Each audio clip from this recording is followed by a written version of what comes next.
and I just kept writing. And guess what? I made a lot of mistakes. Even as the books was being published, I had to redo, I had to change some things. But you know what? People still bought them. If we are consistent with ourselves, don't worry about what nobody else is doing. So it's like when you're preparing your food and you say, okay, I'm going to go ahead and do the pepper and the salt and put it and leave it. It's the same thing with anything in your life. You have to prepare. You have to pray about it. You have to say, okay, Lord, how can you Right. use me? So I use it as a healing process. For some people use other things as a process, and I want it to be able to shine, not just for me, for anyone who is going through an obstacle and trial. Say, you know what? If she can do it, I can do it. During my health challenges, I still did it. Being single, I still did it. My children being little, I still did it. My last book, Life Behind Cancer, I was actually going through cancer. So a lot of times, look at the lessons, the failures, the mistakes, and the obstacles that you have.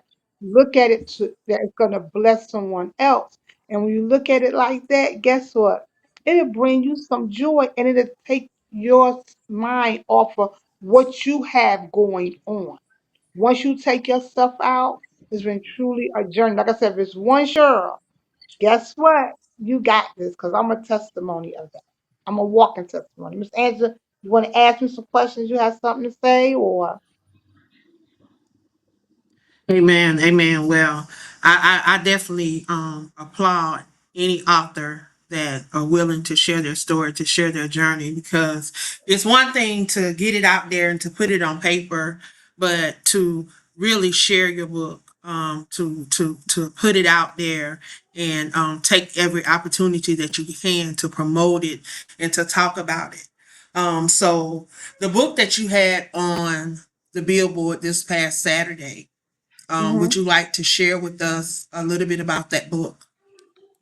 Grows in Darkness is a book about how did I grow in the middle of a storm. It's one thing to grow, but I grew in the middle of a storm for being a single parent dealing with health challenges. My middle son was dealing with health challenges, and when I was helping him, I was going through at the same time.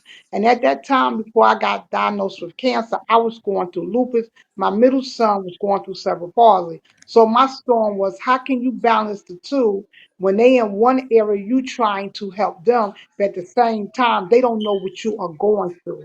So my storm was trying to help myself, but help my son at the same time. And a lot of Moses. God will put something in front of us. We don't even know He's already preparing us.